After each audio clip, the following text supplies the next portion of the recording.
विकसित भारत 2047 पर हम बात कर रहे हैं, जहां सत्ता पक्ष की ओर से जो नेता हैं, राजनेता हैं, वो बता रहे हैं कि विकसित भारत के पथ पर चलते हुए कैसे विकास के काम हो रहे हैं। साथ ही साथ विपक्ष सवाल कर रहा है, तो विपक्ष की तरफ से एक बड़ा चेहरा और पर्सनली मेरी फेवरेट भी है, हालांकि बायस नहीं होना चाहिए पत्रकारों को, सुप्रिया श्रीनेश जी को मैं इन्वाइट करना चाहूंगी मंच पर। प्लीज मैम, आप मंच पर आ जाइए। CWC मेंबर भी हैं, सोशल मीडिया हेड भी हैं, कांग्रेस का बड़ा चेहरा है, और सबसे बड़ी बात जो कनेक्ट करती है हमें, पूर्व पत्रकार रह चुकी हैं, एंकर रह चुकी हैं और आज कांग्रेस को बड़े चेहरे के तौर पर प्रेजेंट करती हैं। सुप्रिया श्रीनेश जी के साथ बात करेंगे मेरे senior colleague Atul Pratap Singh. Over to you Atul. Thank you Rachna, और आपने बखूबी परिचय दे दिया है सुप्रिया जी का, और सुप्रिया जी परिचय की मोहताज है भी नहीं, बहुत तेज तर्रार है। और अच्छी बात यह है, उनसे जब हम बातचीत करते हैं तो चूंकि वो मीडिया जगत से रही हैं, एक बहुत शानदार एंकर भी रही हैं, और अब एक मुखर वक्ता प्रवक्ता पॉलिटिशियन के तौर पर भी उनको हम जानते हैं। सुप्रिया जी, एक बार फिर से बहुत स्वागत है आपका न्यूज इंडिया के खास कार्यक्रम में। सबसे पहला सवाल, विकसित भारत का जो सपना है, मैं अभी बघेल साहब से यही पूछ रहा था, आपने सुना भी होगा, इसमें प्रधानमंत्री जी कहते हैं कि हम सबका सहयोग लेकर आगे चलेंगे, और आप लोगों का लंबा अनुभव रहा है सरकार चलाने में। अब आप लोग विपक्ष में जरूर हैं, लेकिन आप लोग भी हर एक मुद्दे पर सरकार के साथ अपना सहयोग साझा करना चाहते हैं। अड़चन कहां पर आती है? आपको, आपके कोलीग्स को, यहाँ पर बैठे हुए सब लोगों को सबसे पहले तो सादर प्रणाम, और आपकी विकसित भारत कॉन्क्लेव के लिए आपका साधुवाद यहाँ बुलाने के लिए। Thank you. विकसित हो भारत, ये कौन नहीं चाहेगा। ये सत्ता पक्ष बनाम विपक्ष का मामला ही नहीं है। हर व्यक्ति चाहता है भारत विकसित हो, हर व्यक्ति चाहता है कि भारत के लोगों की आय बढ़े, हर व्यक्ति चाहता है कि नौजवान के हाथों में नौकरी आए, हर व्यक्ति चाहता है महिलाएं समृद्ध और सशक्त हो। ये कौन नहीं चाहता? कौन नहीं चाहता? विकसित भारत एक जुमला नहीं है। विकसित भारत को अगर हकीकत में बदलना है, अगर इंडिया को एक डेवलप्ड इकोनॉमी बनाना है, तो आपका जीडीपी कम से कम अगले 22 साल, 2025 में 2000 विकसित भारत के लिए 47 की बात होती है, अगले 22 साल आपको कम से कम 10 से 12% के बीच में ग्रो करना है। हम 7% पे ग्रो कर रहे हैं। अगर विकसित भारत होना है तो रुपया जो आज 90 पार कर गया वो नहीं हो सकता है। रुपया इतना कमजोर नहीं हो सकता है। अगर विकसित भारत करना है तो एक प्रारूप, एक ढांचा, एक रणनीति बना के काम करना होगा। अभी यहां पर मैंने कुछ मंत्रियों को सुना, सरकार के मंत्री, वो आंकड़े पढ़ रहे थे जी। आंकड़े आपके बड़े अच्छे हैं, लेकिन ये जो है, ये आंकड़े गुलाबी हैं और किताबी हैं, और असलियत कुछ और है। असलियत ये है कि युवा सड़क पर बेरोजगार है, और वो आपसे जब नौकरी की मांग करता है आप उस पर लाठियां बरसवाते हैं। विकसित भारत के लिए सर्वप्रथम सरकार को समस्या समझनी पड़ेगी, what else the Indian economy. और अगर आप उसकी बात नहीं कर रहे हैं तो विकसित भारत की आप बात करते रहिए, उससे किसी को क्या फर्क पड़ रहा है। लेकिन विकसित भारत होना चाहिए, उसके लिए जो पन पड़े वो करना चाहिए। उसके लिए पहले सरकार को समस्याएं समझनी पड़ेंगी। रुपया 90 पार हो गया, आप सरकार के तमाम लोगों को आज सुन लीजिए, वो कह रहे कमजोर रुपया अच्छा है। अरे 2014 के पहले आप कहते थे जैसे जैसे रुपया गिरता है प्रधानमंत्री की प्रतिष्ठा गिरती है, आज कमजोर रुपया अच्छा है। तो जुमलों से नहीं, असलियत से विकसित भारत बनाना है। मतलब एक लाइन में मैं ये समझूं कि आप कह रही हैं कि विकसित भारत में कोई संकोच नहीं है विपक्ष को, वो भी साथ रहे। क्यों होगा? विपक्ष ने इस देश को के आजादी की लड़ाई लड़ी है। विपक्ष ने इस देश की आजादी के लिए शहादत दी है। विपक्ष ने, खासतौर से कांग्रेस ने, अपने 2 प्रधानमंत्रियों को आतंकवाद के हाथ इसलिए खोया, शहीद हुए, क्योंकि वो इस देश को एक रखना चाहते थे। विपक्ष ने आजाद होने के बाद रोना नहीं रोया, एम्स, IIT, बार्क, इसरो जैसी संस्थाएं बनाई, इस देश को विकसित करने में योगदान दिया। कौन नहीं चाहेगा भारत विकसित हो? लेकिन भारत का विकसित जुमलों से नहीं होगा, भारत का विकास असली प्रारूप, संकल्प और रणनीति से होगा। अच्छा, आप करंट के मुद्दों पर आ जाते हैं। संसद चल रही है इस वक्त, अवरोध भी है, जैसा मैं बघेल साहब से भी जिक्र भी कर रहा था। कांग्रेस इस बार किस स्ट्रेटजी पर चल रही है? 2-3 बड़े मुद्दे हैं। SIR का तो लगातार चल ही रहा है, उसके साथ साथ कल प्रियंका गांधी ने एक बड़ा आरोप लगा दिया कि जो संचार ऐप है उसको जासूसी से जोड़ दिया सीधा। मैं सबसे पहले SIR पर आता हूं कि SIR से क्या वाकई बिहार जीत लिया इन लोगों ने? अभी तक जो प्रमाण राहुल गांधी ने दिए हैं, कांग्रेस ने दिए हैं, विपक्ष ने दिया है, चुनाव आयोग उसको बार बार खारिज कर रहा है। क्या लगता है कि कुछ कमी रह जा रही है? कंटिन्यूटी में आप लोग शायद पीछे हो जा रहे हैं। समस्या कहां पर है, या सरकार क्यों नहीं आपकी बात सुन पा रही है? SIR पर कोई भी चर्चा करने से पहले जब तक इन 36 लोग जिनकी जान चली गई अभी तक एसआईआर करते हुए BLOs बीएलओस, जी। उसमें से कुछ ने खुदकुशी करी, कुछ इतने तनाव और प्रेशर में थे, कुछ के परिवारों ने माना कि उनके ऊपर प्रेशर था, कुछ के परिवारों ने यह भी कहा, गोंडा के विपिन यादव जी के परिवार ने यह भी कहा कि उनके ऊपर प्रेशर था महकमे का कि पिछड़े वर्ग के लोगों के नाम काटे जाएं। 36 लोगों की मौत हो गई बिना उनको श्रद्धांजलि दिए, बिना संवेदना के। दो शब्द बोले, एसआईआर पर बात नहीं हो सकती। चुनाव आयोग एक महकमा है, एक स्वायत्त संस्था है जिसको संवैधानिक जिम्मेदारी है निष्पक्ष और स्वतंत्र चुनाव कराने की और ज्यादा से ज्यादा लोगों को लोकतांत्रिक चुनाव में वोट देने की प्रक्रिया से जोड़ने की। जी। अगर उसमें गड़बड़ है तो आपको या आप पर आरोप नहीं लग रहा है, आपको साक्ष्य और सबूत दिए गए।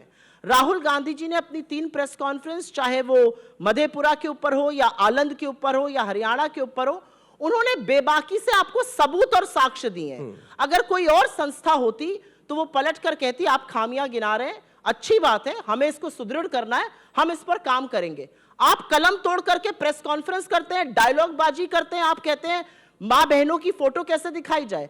36 बीएलओ की मौत हो गई और आप सोशल मीडिया पर केरला के बीएलओस का डांस दिखा रहे हैं। आप सोशल मीडिया पर आकर कहते हैं कि आप आइडिया की अध्यक्षता करने जा रहे हैं, वो रोटेशनल है, वो आती है आपके पास, आप नहीं, या कोई और होता तो आती। तो कहीं ना कहीं चुनाव आयोग या बीजेपी की जो मिली भगत है वो दिख रही है। और अगर सवाल उठाए जा रहे हैं और सवाल साक्ष्य के साथ उठाए जा रहे हैं, अगर लोगों का नाम कट रहा है या अगर लोगों के डुप्लीकेट नाम बन रहे हैं या अगर पते X0 डैश के बन रहे हैं, तो सवाल पूछे जाएंगे। इन सवालों का जवाब देना, इन सवालों का जो दिक्कतें आ रही हैं सामने, उसका समाधान करने से लोकतंत्र मजबूत होगा। कलम तोड़ प्रेस कॉन्फ्रेंस करने या ज्ञानेश कुमार गुप्ता जी की डायलॉग बाजी से ना इस देश का लोकतंत्र मजबूत होगा ना संविधान मजबूत होगा। और मेरा अपना मानना है कि लोकतंत्र की जो जड़ें हैं उसको मजबूत करना चुनाव आयोग का भी काम है, सत्ता पक्ष का भी काम है और विपक्ष का भी काम है। और इसमें अगर कोई खामियां हैं तो उसको स्वीकार कर उसका समाधान ढूंढना चाहिए। आप हलफनामा मांग रहे हैं, आप हलफनामा दीजिए ना। राहुल गांधी जी ने 5 नवंबर को प्रेस कॉन्फ्रेंस करी थी, सीओ हरियाणा ने कहा मैं प्रेस कॉन्फ्रेंस करने वाला हूं। आज 3 दिसंबर हो गई, कहां है आपकी प्रेस कॉन्फ्रेंस, क्यों घबरा गए आप? तो मेरा अपना मानना है थोड़ी सी संवेदनशीलता। ये कौन सी तरह का आदमखोर एसआईआर हो रहा है कि लोग मर रहे हैं? हम एसआईआर के खिलाफ नहीं है, आप बिल्कुल वोटर लिस्ट को दुरुस्त करिए, साफ करिए, लेकिन इसमें आप वक्त भी दे सकते थे। ये प्रेशर क्या है कि इसी तारीख तक होना है। सुप्रिया जी, मैं इसमें रोकूंगा, चूंकि आपको मैं कई बार जब सुनता हूं, तमाम चुनाव भी इधर बीत रहे हैं और चुनाव आएंगे, वो चलता रहेगा, प्रक्रिया है, लेकिन एक बड़ा भ्रम सा रहता है। कभी होता है कि एसआईआर का विरोध है, कभी कहते हैं कि नहीं एसआईआर का विरोध नहीं है, जो उसमें बीएलओस की जान चली गई उसका विरोध है। बंगाल में कुछ और हो रहा है, उत्तर प्रदेश में देखिए अभी बिहार के चुनाव के परिणाम के बाद समाजवादी पार्टी ने कुछ और कहा, अखिलेश जी फॉर्म भर रहे हैं, उन्हीं की पार्टी के एक नेता कह रहे हैं मैं तो भरूंगी नहीं। ये भ्रम क्यों है विपक्ष के अंदर? ये भ्रम विपक्ष में नहीं है, ये मीडिया में भ्रम है। और मीडिया से आप उजागर करिए ना। नहीं, मैं आपसे बता रही हूँ, मीडिया के सामने हमने प्रेस कॉन्फ्रेंस करके साक्ष्य रखे। शायद आपके यहाँ शोज हुए हो, कितने लोगों ने इस पर शो किया, कितने लोगों ने इस पर बहस करी, कितने प्राइम टाइम एंकर्स ने, जो मैं तो उनको नोएडा का कमांडो वॉरियर एंकर कहती हूँ, उन्होंने सवाल उठाया कि 36 बीएलओ की मौत क्यों हो रही है। जो मुद्दे आप कह रहे हैं, एसआईआर का फॉर्म भरना या एसआईआर में 2003 की वोटर लिस्ट में फॉर्म ढूंढना या बीएलओस की मौत होना, ये अलग अलग मुद्दे नहीं है, ये जुड़े हुए मुद्दे हैं। हम कहते हैं आप एसआईआर करिए, आप भाई पहले 2 साल का टाइम लगता था, आप 1 साल का तो टाइम लगाइए, आप 8 महीने का तो टाइम लगाइए।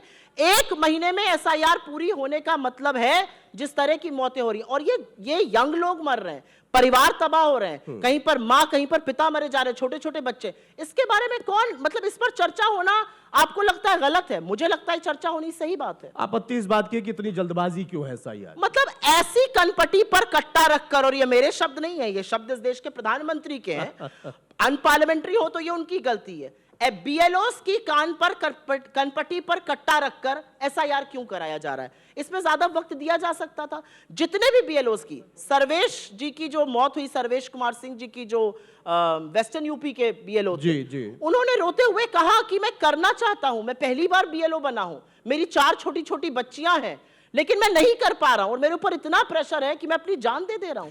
आपको नहीं लगता, एक मिनट, आपको नहीं लगता कि क्या इस देश में संवेदनशीलता बिल्कुल खत्म हो चुकी है? आपको नहीं लगता कि क्या इस पर सरकार या इलेक्शन कमीशन की ओर से दो संवेदना के शब्द नहीं आने चाहिए? आने चाहिए, तो बिल्कुल आने चाहिए। अगर नहीं आएंगे तो फिर तो सवाल उठेगा। अच्छा, एक चीज मैं और जानना चाहूंगा, बाकी सवालों पर मैं बाद में आऊंगा। आप खुद एंकर रही हैं, एंकरों से इतना नाराज क्यों रहती हैं? मैं बिल्कुल नाराज नहीं रहती हूं। मैं बिल्कुल नाराज नहीं रहती हूं। एंकर अगर एंकरिंग कर रहा हो, पत्रकार अगर पत्रकारिता कर रहा हो तो मेरे सिर माथे पर। एंकर अगर बीजेपी का प्रवक्ता बन जाएगा तो उसको ऐसे ही लताड़ूंगी जैसे बीजेपी के प्रवक्ता को लताड़ूंगी। यही तो फिर प्रश्न दूसरा आ जाता है। वो कहते हैं कि आप जब एंकरिंग करती थी उस जमाने में आप भी सराहती थी, आज आप कह रही हैं कि नहीं, आज का एंकर वो भी कुछ मैंने 20 साल तक अतुल जी, मैंने 20 साल तक पत्रकारिता की है जी। जितना मैं बीजेपी को खरी खोटी सुनाती हूं, जितना मैं बीजेपी की कलई खोलती हूं, बखिया उधेड़ती हूं, अगर मैंने निष्पक्ष पत्रकारिता नहीं की होती तो सारा सोशल मीडिया मेरी कलई खोल रहा होता। बिल्कुल। लेकिन उनको मेरे खिलाफ कुछ नहीं मिला, उन्होंने बहुत ढूंढने की कोशिश करी, क्योंकि जब मैंने पत्रकारिता करी तो पत्रकारिता के धर्म को निभाया, निष्पक्ष पत्रकारिता करी, और जब राजनीति का दामन थामा तो बिल्कुल बेखौफ होकर थामा।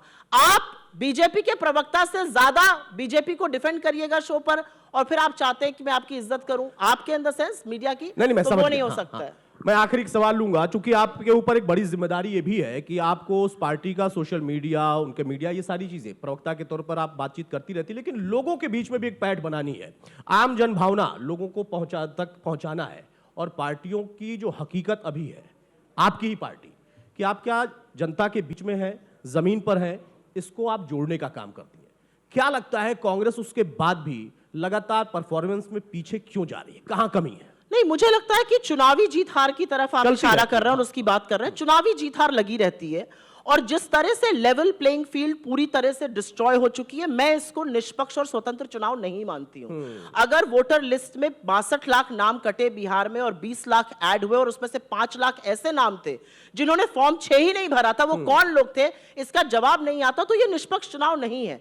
अगर हरियाणा में जिस तरह का साक्ष्य और सबूत रखकर ब्राजीलियन मॉडल की फोटो लगाकर 22 वोट बन रहे हैं, तो ये निष्पक्ष चुनाव नहीं है। अगर महाराष्ट्र में 5 महीनों में 5 साल से ज्यादा नाम ऐड हो रहे हैं जो कभी नहीं हुआ है, तो ये निष्पक्ष चुनाव नहीं है।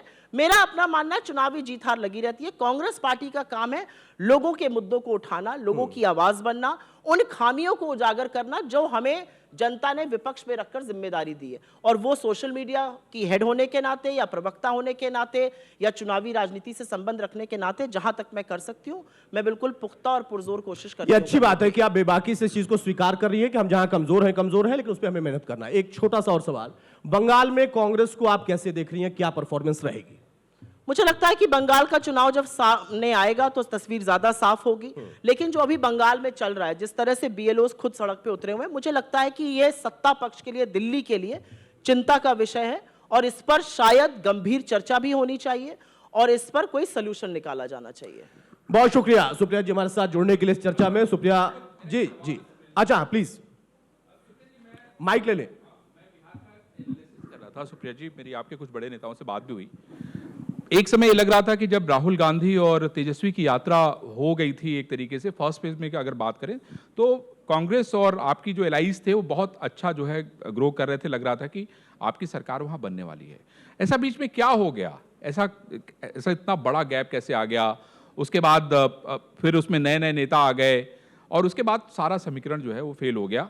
और मुझे लगता है कि ये आपको भी और कांग्रेस को भी इस बात का मंथन करना चाहिए कि भाई एक समय आप जीत रहे थे, और दूसरी समय ये हालत होगी कि रिजल्ट आया तो बहुत मैं पूरी ईमानदारी से आपके सवाल का जवाब दूंगी। जी। अगर ये चुनाव पूरी तरह से निष्पक्ष और स्वतंत्र होता तो मैं हाथ उठाकर सबसे पहले कहती कि हाँ, हमारे काम में, हमारी मेहनत में कमी रह गई। ये अलग बात है कि राहुल गांधी जी ने बहुत मेहनत करी, उन्होंने वोट चोरी के मुद्दे पर जनजागरण किया, 1 महीने तक यात्रा करी, मैं जरूर हाथ उठाकर ये कहती। लेकिन मेरे अनुसार, और ये पूरी ईमानदारी से एक पत्रकार पहले रह चुकी हूं उसकी हैसियत से, एक राजनीतिक व्यक्ति की हैसियत से, जिसने चुनावी राजनीति बड़े करीब से अपने परिवार में देखी है, मैं नहीं मानती कि चुनाव निष्पक्ष और स्वतंत्र था, और इसलिए मैं इस वर्डिक्ट पे कमेंट कैवियाट लगाकर ही करूंगी। लेकिन जी, मैं एक सवाल इसमें, मैंने इंदिरा जी के चीजों को बहुत नजदीक से देखा तो नहीं है।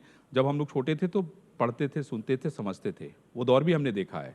उस समय भी हमने राजनीति देखी है, बैलेट बॉक्स की भी राजनीति देखी है, और उसको महसूस भी किया है।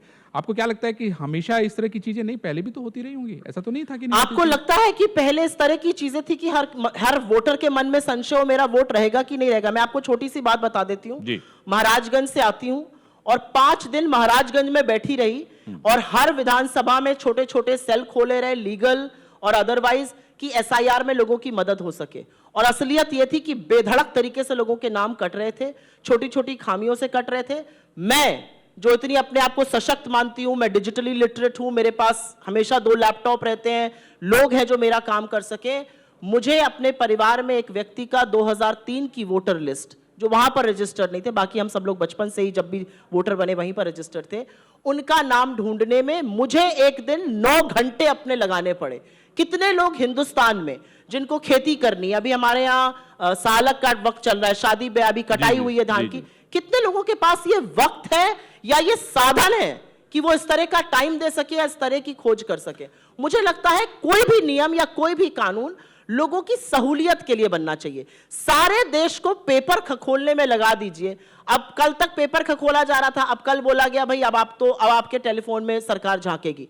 सरकार का जो नियम लिखकर आया वो है कि मैंडेटरी होगा, मंत्री जी कह रहे हैं मैंडेटरी नहीं होगा, तो किसकी बात मानी जाए? क्या पीआईबी और डिपार्टमेंट ऑफ टेलीकॉम झूठ बोल रहे थे या ज्योतिरादित्य सिंधिया जी भ्रमित कर रहे हैं? ये सरकार जो है लोगों को इन सब चीजों में उलझाए रखना चाहती है जिससे मुद्दों की बात ना हो सके। मैं एक इसमें मेरा सवाल ऐड ऑन है, तो आपको लगता है कि जब सब कुछ गलत है तो फिर तो चुनाव में भाग लेने का तो कोई मतलब ही नहीं है? फिर इसका मतलब चुनाव ही मत लड़िए। ये तो बात भाई जब आप मानी की चल रही है कि नहीं गलत है, गलत हो रहा है। लोकतंत्र में एक राजनीतिक दल को ये बोलना कि वो चुनाव लड़े अलोकतांत्रिक है। बहुत सारे लोग नहीं, पूरी इज्जत, बहुत सारे लोग जो कहते हैं उससे मुझे मतलब नहीं। मैं कांग्रेस पार्टी की प्रवक्ता हूं, आपके सामने मैं कांग्रेस का मत रख रही हूं। ये अलोकतांत्रिक है सोचना भी कि राजनीतिक दल चुनाव ना लड़े। राजनीतिक दल का काम है चुनाव लड़ना, राजनीतिक दल का काम है मुद्दे उठाना, और मुद्दे इसलिए उठाना जिससे जनता को समझ में आए कि हो क्या रहा है। आज इस देश में बच्चा बच्चा जानता है कि चुनाव में मताधिकार की चोरी हो रही है और चुनाव निष्पक्ष नहीं हो रहा है। मुझे लगता है that is half the battle one, और लोगों के अंदर जन जागरण जरूर आएगा, ये मुझे पूरा विश्वास है। चलिए उम्मीद करेंगे हम लोग। धन्यवाद। बहुत शुक्रिया सुप्रिया जी। हम चाहते थे लंबी चर्चा हो, समय की थोड़ी पाबंदी है, लेकिन आपने अपनी बात तटस्थ होकर रखी है, ये बहुत अच्छी बात है। Over to you Manisha. एक बार फिर से बहुत सारी तालियों के साथ और तालियों की तेज गड़गड़ाहट के साथ मैं सुप्रिया सुनिए, जो कि बहुत बेहतर वक्ता भी हैं। मैम आप रुके रहिएगा, मैं आपका अरविंद चतुर्वेदी सर, मैं आपसे रिक्वेस्ट करूंगी कि आप मंच पर आएं और सुप्रिया सुनिए जी को सम्मान दीजिए, क्योंकि बड़ी बेबाकी के साथ उन्होंने अपनी बात रखी है। हालांकि विजन 2047 की जब हम बात करते हैं तो इसमें तमाम जो वक्ता हैं वो अपने अपने दलों का, अपनी अपनी पार्टीज का पूरी तरीके से एक विजन भी रख रहे हैं और अपनी बात भी रख रहे हैं। एक बार फिर से बहुत सारी तालियों के साथ आपका धन्यवाद मैम। Thank you ma'am. तो देखिए लगातार हम यहाँ पर अपने मेहमानों को बुला रहे हैं और अपनी बेबाकी के साथ वो अपनी बातों को रख भी रहे हैं। और चूंकि हमारा आज का थीम भी है इस कॉन्क्लेव का, इस कार्यक्रम का, कि विकसित भारत 2047 क्या रोड मैप है, क्या रणनीति है, कितनी तैयारी है, कितना काम हो गया, कितना बाकी है और क्या क्या चुनौतियां हैं, इन तमाम पहलुओं पर हम लगातार बातचीत कर रहे हैं और आगे भी बातचीत का ये सिलसिला यूं ही जारी रहेगा। फिलहाल यहाँ पर रुक रहे एक छोटे से ब्रेक के लिए और